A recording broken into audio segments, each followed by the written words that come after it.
Sini saya akan menjelaskan tentang revolusi Indonesia. Revolusi Indonesia adalah perubahan secara cepat dalam kehidupan bangsa Indonesia.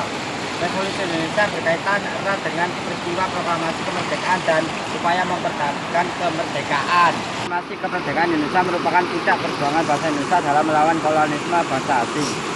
Setelah berapa abad berada di bawah kolonialisme Belanda, bangsa Indonesia berhasil memproklamasikan kemerdekaan pada tanggal 17 Agustus 1945.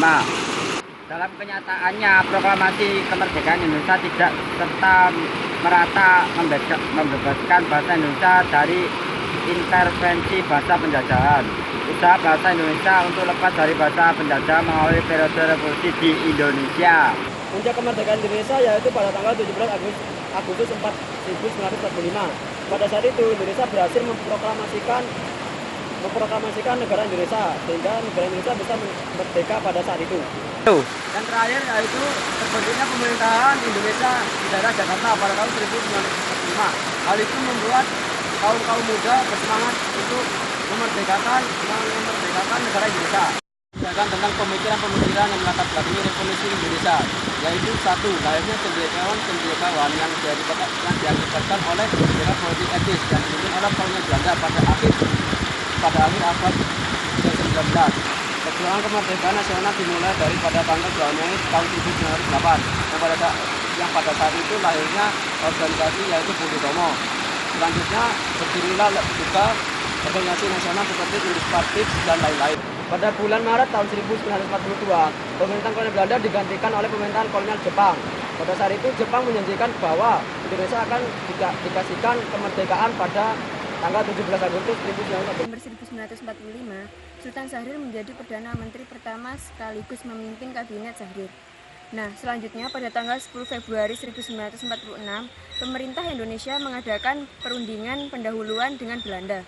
Perundingan ini belum dapat menghasilkan keputusan yang menguntungkan bagi Indonesia. Akibatnya, Syahrir menyerahkan kembali mandatnya kepada Presiden. Akan tetapi, Presiden Soekarno menjadi penunjuk Syahrir untuk menjabat sebagai Perdana Menteri dalam Kabinet Syahrir II pada tanggal 12 Maret 1946.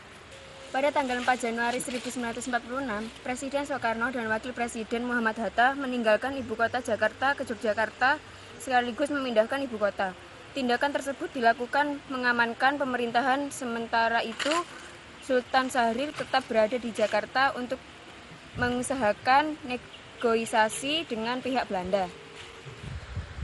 Belanda terus berupaya menghancurkan kedaulatan negara Republik Indonesia. Upaya Belanda dilakukan dengan cara mengadakan perundingan yang keputusannya memberikan pemerintahan Indonesia.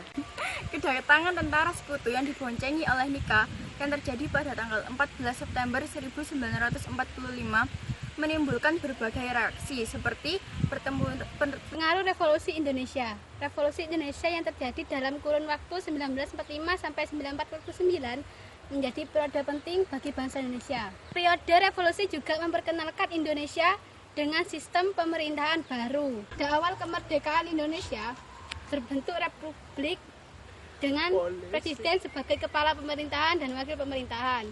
Dan dalam masa itu Indonesia berbentuk sebagai pemerintahan parlementer.